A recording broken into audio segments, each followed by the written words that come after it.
വേനൽക്കാലം ആകുമ്പോൾ വേനൽക്കാലവും മഞ്ഞുകാലവും എല്ലാം കൂടെ ചേർന്നിട്ടുള്ള നമ്മുടെ ഇപ്പോഴത്തെ കാലാവസ്ഥ നമ്മൾ എവിടെ നോക്കിയാലും കരിയിലാണല്ലേ. നമ്മുടെ മുറ്റത്തായിരുന്നാലും അപ്പുറത്തായിരുന്നാലും വഴിയെ പോയാലും എല്ലായിടത്തും കരിയിലകൾ ഇഷ്ടം പോലുള്ളൊരു സമയമാണ്. പക്ഷെ അതിനെ നമുക്ക് നല്ല രീതിയിൽ നമ്മുടെ കൃഷിക്ക് പ്രയോജനപ്പെടുത്താൻ പറ്റും പല രീതിയിൽ. അപ്പം ഞാൻ നേരത്തെ പറഞ്ഞിട്ടുണ്ട്, നമുക്ക് പൊതയിടാനും അല്ലെങ്കിൽ നമ്മുടെ ഗ്രോ ബാഗ് നിറയ്ക്കുമ്പോഴും ഒക്കെ നമുക്ക് ധാരാളം കരിയിലകൾ ഉപയോഗിക്കാൻ കഴിയും, പ്രയോജനപ്പെടുത്താൻ കഴിയും. അതൊക്കെ പൊടിഞ്ഞ് ചേർന്ന് നമ്മുടെ കൃഷിക്ക് നല്ലൊരു വളമായിട്ട് മാറും അല്ലേ.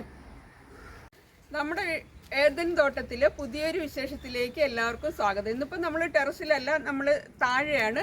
നമ്മൾ കൃഷിക്ക് പലതരത്തിലുള്ള വളങ്ങൾ ഉണ്ടാക്കാറുണ്ട്. അപ്പം നമുക്ക് പലതരത്തിലുള്ള വളങ്ങളുടെ ആവശ്യമുണ്ട്. അപ്പം നമുക്ക് ഏറ്റവും വില കുറഞ്ഞ രീതിയിൽ സീറോ കോസ്റ്റ് ആയിട്ട് എങ്ങനെ ചെയ്യാം എന്ന് നമുക്ക് നോക്കാം കേട്ടോ.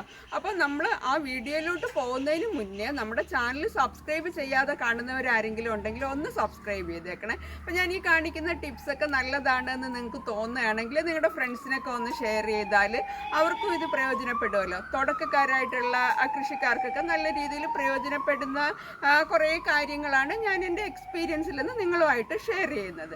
അപ്പോൾ വീഡിയോ കണ്ട് നിങ്ങൾക്ക് ഇഷ്ടപ്പെടുകയാണെങ്കിൽ ഒന്ന് ലൈക്ക് ചെയ്ത് നിങ്ങളുടെ അഭിപ്രായങ്ങളൊക്കെ ഒന്ന് കമൻ്റായിട്ടും കൂടെ രേഖപ്പെടുത്തിയേക്കണേ. നമുക്ക് ഇവിടെയും ധാരാളം കരിയിലകളുണ്ട്. അപ്പം ഞാൻ കരിയിലകളൊന്നും കളയാറില്ല. ഇന്നിപ്പം നമുക്ക് വേണ്ടത് നമ്മുടെ ഈ കരിയിലകൾ വേണം. പിന്നെ കിട്ടുന്ന പച്ചിലകൾ ഇവിടെ കണ്ട് നമ്മുടെ എന്തോന്നാണ് ചീമക്കൊന്ന നിൽപ്പുണ്ട്. ചീമക്കൊന്നയുടെ ഇല എടുക്കാം. പിന്നെ ഇതാ കളയായിട്ട് ഇവിടെ പൊടിച്ച് നിൽക്കുന്ന ഈ മഷിത്തണ്ട്, ഇങ്ങനത്തെ ഈ മഷിത്തണ്ട് പോലെയുള്ള കളകളൊക്കെ നമുക്ക് ധാരാളം നമ്മുടെ ഗ്രോ ബാഗുകളിലും ചട്ടിയിലും അല്ലെങ്കിൽ തറയിലും ഒക്കെ ധാരാളം പൊടിച്ച് കിട്ടുമല്ലോ. ഈ മഷിത്തണ്ടെന്ന് പറയുന്നത് പിന്നെ നമുക്ക് കാലാവസ്ഥയൊന്നും നോക്കണ്ട, മഴക്കാലമായിരുന്നാലും വേനൽക്കാലമായിരുന്നാലും ഒരല്പം ഈർപ്പം എവിടെയുണ്ട് അവിടെയെല്ലാം ഇത് ധാരാളം മുളച്ച് കയറും അല്ലേ. അപ്പം ഇത് നമുക്ക് കൃഷിക്ക് ഉപയോഗപ്പെടുത്താൻ പറ്റും, നല്ല വളമായിട്ട് നമുക്ക് ഇതും പ്രയോജനപ്പെടുത്താം. അപ്പം ഇതെല്ലാം കൂടെ ചേർത്തിട്ട് നമുക്ക് സീറോ കോസ്റ്റ് ആയിട്ട് നമുക്ക് നല്ലൊരു വളം അല്ലെങ്കിലും നമ്മുടെ പോട്ടിംഗ് മിക്സിൽ ചേർക്കാൻ പറ്റിയൊരു സാധനം എങ്ങനെ ഉണ്ടാക്കാൻ പറ്റുമെന്നാണ് ഞാൻ ഇന്നിപ്പോൾ കാണിക്കാൻ പോകുന്നത്. അതിനാണ് ഞാൻ ഈ കരിയിലകൾ തൂത്തുകൂട്ടിയത് കേട്ടോ. പിന്നെ നമുക്ക് വേണ്ടുന്നത് ഏത് പച്ചിലയായിരുന്നാലും, നമ്മുടെ പറമ്പിലുള്ള ഏത് പച്ചിലയായിരുന്നാലും, ഞാനിപ്പോൾ ഈ കാണിച്ചതുപോലെ നമ്മുടെ മഷിത്തണ്ട്, ചീമക്കൊന്ന, പിന്നെ ഇത് നമ്മുടെ മുരിങ്ങയുടെ ഒരു കൊണ്ട എടുത്തിട്ടുണ്ട്. അപ്പോൾ മുരിങ്ങയൊക്കെ ഉണ്ടെങ്കിൽ കാൽഷ്യവും നൈട്രജനും എല്ലാം ചേർന്ന ഒരു വളം നമുക്ക് അതിൽ നിന്ന് കിട്ടും. അപ്പോൾ മുരിങ്ങ കൊണ്ട ഉണ്ടെങ്കിൽ വേസ്റ്റായിട്ട് നിൽക്കുന്ന കൊണ്ടകൾ നമ്മൾ ഓടിച്ച് കളയാൻ വേണ്ടിയിട്ട് നിർത്തിയിരിക്കുന്നുണ്ടല്ലോ, അതൊക്കെ ഇതിനായിട്ട് ഉപയോഗിക്കാം. പിന്നെ ഇത് എനിക്ക് കിട്ടിയത് കുറച്ച് ധൃതരാഷ്ട്ര പച്ച എന്ന് പറയുന്ന ഒരു സാധനം, ഇതൊക്കെയാണ് നമുക്ക് കിട്ടിയത്. അപ്പോൾ ഇത്തരത്തിലുള്ള പച്ചിലകളെല്ലാം കൂടെ പച്ചിലകളും കരിയിലകളും ചേർത്തുകൊണ്ട് നമുക്ക് നല്ലൊരു വളം ഉണ്ടാക്കാം. അപ്പോൾ അതെങ്ങനെയാണെന്ന് നോക്കാം. അപ്പം ഞാനിതെല്ലാതെ ഇവിടെ കൂട്ടിയിട്ടിട്ടുണ്ട്. പിന്നെ നമുക്ക് വേണ്ടത് ഒരു ചാക്ക് വേണം, ഒരു പ്ലാസ്റ്റിക് ചാക്ക്. ഇതിപ്പോൾ കുറച്ച് കരിയിലേ ഞാൻ തൂത്ത് കൂട്ടിയിട്ടുള്ളൂ, ബാക്കിയെല്ലാം നമ്മുടെ കിഴങ്ങ് വർഗ്ഗങ്ങളൊക്കെ നടുന്ന സമയമല്ലേ. അപ്പോൾ അതിൻ്റെയൊക്കെ ചട്ടികളിൽ നിറയ്ക്കാൻ വേണ്ടിയിട്ടും പൊതയിടാൻ വേണ്ടിയിട്ട് ഞാൻ കുറേ അധികം കരിയിലകൾ തൂത്ത് മാറ്റിയിട്ടിട്ടുണ്ട്. അപ്പം ഇതിപ്പം എങ്ങനെയാണ് ഇത് ഉണ്ടാക്കുന്നതെന്ന് നിങ്ങളെ കാണിക്കാൻ വേണ്ടിയിട്ട് മാത്രം കുറച്ച് കരിയിലേ ഞാൻ എടുത്തിട്ടുള്ളൂ കേട്ടോ. അപ്പോൾ അതിന് നമ്മൾ ചെയ്യാനുള്ളത്, ഇന്നിപ്പോൾ ഞാൻ എടുത്തത് ഒരു ചെറിയ ചാക്കാണ് കേട്ടോ. അപ്പോൾ ആ ചാക്കിനെ എടുത്തിട്ട് അതിൻ്റെ രണ്ട് മൂലയും ഒന്ന് അകത്തോട്ട് മടക്കി വയ്ക്കുക. അങ്ങനെ ചെയ്യുന്നത് ചാക്ക് നമ്മൾ വയ്ക്കുന്ന സമയത്ത് നല്ല റൗണ്ടായിട്ട് നിവർന്നിരിക്കാൻ വേണ്ടിയിട്ടാണ് ഞാനത് ചെയ്യുന്നത് കേട്ടോ. അപ്പോൾ അതിനെ വെച്ചിട്ട് നമുക്ക് ആദ്യം കുറച്ച് കരിയിലിട്ട് കൊടുക്കാം.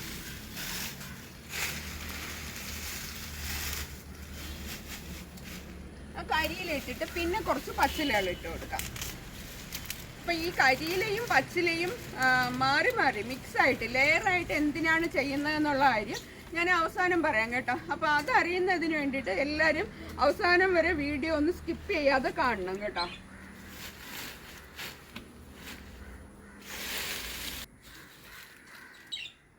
അപ്പം ഞാൻ ആ കരിയിലകളും പച്ചിലകളും എല്ലാം മിക്സ് ചെയ്ത് ഇടകലർത്തി ഈ ചാക്കിനകത്താക്കിയിട്ടുണ്ട്. അപ്പം നമ്മൾ ഈ കരിയിലകളും പച്ചിലകളും മിക്സ് ചെയ്ത് ചേർത്ത് കഴിയുമ്പോൾ, ഇങ്ങനെ വെച്ച് കഴിയുമ്പോൾ ഉള്ള ഒരു പ്രയോജനം എന്ന് പറയുന്നത് എന്താണെന്നറിയാമോ? നമുക്ക് പെട്ടെന്ന് ഇത് പൊടിഞ്ഞ് കമ്പോസ്റ്റ് ആയിട്ട് കിട്ടും. അതിനാണ് ആ പച്ചിലയുടെ ഈർപ്പവും, അല്ലെങ്കിൽ പച്ചില നമുക്കറിയാമല്ലോ, പച്ചില കമ്പോസ്റ്റ് ആവുന്നത് കരിയിലേക്കാളും പെട്ടെന്ന് കമ്പോസ്റ്റ് ആവുമല്ലോ. അപ്പോൾ ആ കൂട്ടത്തിൽ ഈ കരിയിലയും കൂടെ മിക്സ് ആയിരിക്കുമ്പോൾ അത് പെട്ടെന്ന് പൊടിഞ്ഞ് നമുക്ക് പെട്ടെന്ന് തന്നെ കൃഷിക്ക് ഉപയോഗിക്കാൻ പറ്റും. ഇത് ഇപ്പം ഞാൻ എല്ലാം കൂടെ ഇതിനകത്ത് നിറച്ച് വെച്ചിരിക്കുന്നത് പറഞ്ഞല്ലോ. അതിനകത്ത് ഞാൻ ചെയ്യുന്നത് നമ്മുടെ കഞ്ഞിവെള്ളം ഉണ്ടല്ലോ, കഞ്ഞിവെള്ളം ഒഴിച്ചു കൊടുക്കുകയാണ്. ഇപ്പം കഞ്ഞിവെള്ളം ഉപയോഗിക്കാം, അല്ലെങ്കിൽ നമുക്ക് ചാണക സ്ലറി ഉപയോഗിക്കാം. ഞാൻ ചിലപ്പോൾ ചാണക സ്ലറി ഉപയോഗിക്കാറുണ്ട്. ഇന്നിപ്പോൾ കഞ്ഞിവെള്ളം ഇരുന്നത് കൊണ്ടാണ് കഞ്ഞിവെള്ളം ഉപയോഗിക്കുന്നത് കേട്ടോ. അപ്പോൾ ഇതിൽ നല്ലതുപോലെ ഒന്ന് നനച്ചു കൊടുക്കാം.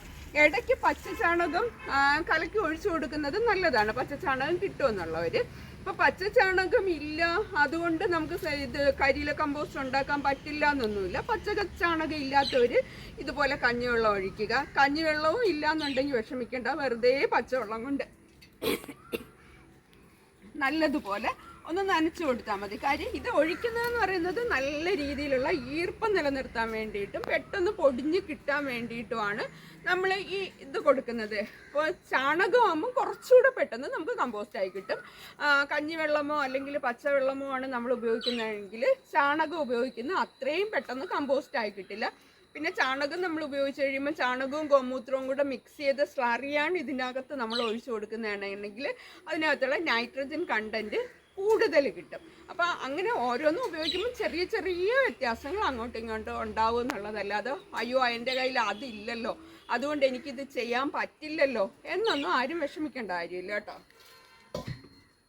നമുക്കിതിന് നല്ലതുപോലെ ഒന്ന് വായി കെട്ടി വെച്ച് കൊടുക്കാം കേട്ടോ. കൊടുക്കാനായിട്ട് ഞാനിപ്പോൾ ഇത് എടുത്തത് നമ്മുടെ ഇതാണ് മൊബൈൽ ചാർജറിൻ്റെ വയർ അവിടെ കിടന്നതാണ് ഞാൻ എടുത്തത് കേട്ടോ. വായി നല്ലതുപോലെ മൂടിക്കെട്ടി ഒരു തണലത്തോട്ട് വെച്ചേക്കുക കേട്ടോ. ഏകദേശം 1 മാസം ആകുമ്പോഴത്തേക്കും ഇത് നല്ല കമ്പോസ്റ്റ് ആയിട്ടുണ്ടാവുക. അപ്പം അത്തരത്തിൽ നമ്മൾ നേരത്തെ ചെയ്ത് വെച്ച കരിയിലയാണ് കേട്ടോ. ഇത് കണ്ടോ, നല്ല കറുത്ത കളറിൽ ഇതുണ്ട്, എല്ലാം നല്ലതുപോലെ ഉണങ്ങി പൊടിഞ്ഞ്. ഇത് ഞാൻ ഇതിനകത്ത് ചേർത്തത് ചാണകമാണ് കേട്ടോ. അന്ന് ചാണകം ചേർത്തിട്ടാണ് ചെയ്തത്. അപ്പം അത് കണ്ടോ, നമ്മുടെ എന്തിനാ നമ്മൾ വെറുതെ ഈ ഒരു 4.5 കിലോയിൻ്റെ കട്ടയ്ക്ക് നമ്മൾ 160 രൂപ 180 രൂപ കൊടുത്താലേ നമുക്ക് ഒരു പീസ് ചകിരിക്കട്ട കിട്ടുന്നത്. പിന്നെ അതിനെ കൊണ്ടുവന്ന് കമ്പോസ്റ്റാക്കി ഏകദേശം 1 മാസത്തോളം പ്രോസസ്സ് ചെയ്താൽ മാത്രമാണ് നമുക്ക് ആ ചകിരിക്കട്ടയെ ചകിരി കമ്പോസ്റ്റ് ആക്കി എടുക്കാൻ പറ്റുന്നത്. 160 രൂപയും കൊടുക്കണം, 1 മാസം വെയിറ്റ് ചെയ്യുകയും വേണം. അതേസമയം നമ്മുടെ ഈ ചുറ്റുവട്ടത്ത് കാണുന്ന നമ്മുടെ മുറ്റത്തും നമ്മുടെ അപ്പുറം ഇപ്പുറമുള്ള പറമ്പുകളിലോ അല്ലെങ്കിൽ റോഡ് സൈഡിലോ ഒക്കെ ധാരാളം കരിയിലകളും പച്ചിലകളും ഒക്കെ ഉണ്ടാവുമല്ലോ. അതെല്ലാം എടുത്തിട്ട് നമ്മൾ ഇതുപോലെ കമ്പോസ്റ്റ് ആക്കി കഴിഞ്ഞാൽ നമുക്ക് 0 കോസ്റ്റിൽ നമ്മുടെ ചകിരിക്കട്ടയെക്കാളും ചകിരി കമ്പോസ്റ്റിനേക്കാളും നല്ല രീതിയിലുള്ള ഒരു കമ്പോസ്റ്റും, അല്ലെങ്കിൽ നല്ല കമ്പോസ്റ്റ് മാത്രമല്ല ഇത് നല്ലൊരു വളമായിട്ടും കൂടെ നമുക്ക് ഉപയോഗിക്കാൻ കഴിയും. അപ്പോൾ ഇത്തരത്തിലൊക്കെ ഉള്ള കമ്പോസ്റ്റുകൾ ഉണ്ടാക്കി കഴിഞ്ഞാൽ നമുക്ക് കൃഷിയിലെ ചിലവ് കുറയ്ക്കാനും കഴിയും.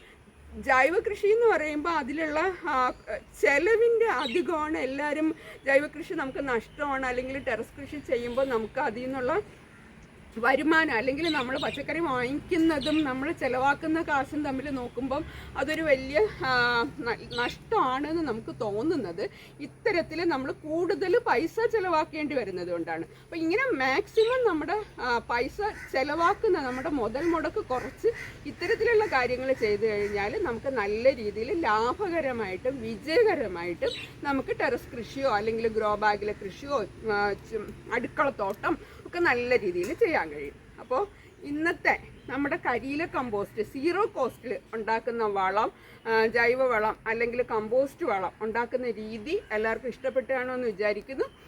എല്ലാവർക്കും ഇഷ്ടപ്പെട്ടെങ്കിൽ അടുത്തൊരു വീഡിയോയിൽ നമ്മൾ വീണ്ടും കാണുന്നത് വരെ ബായ്.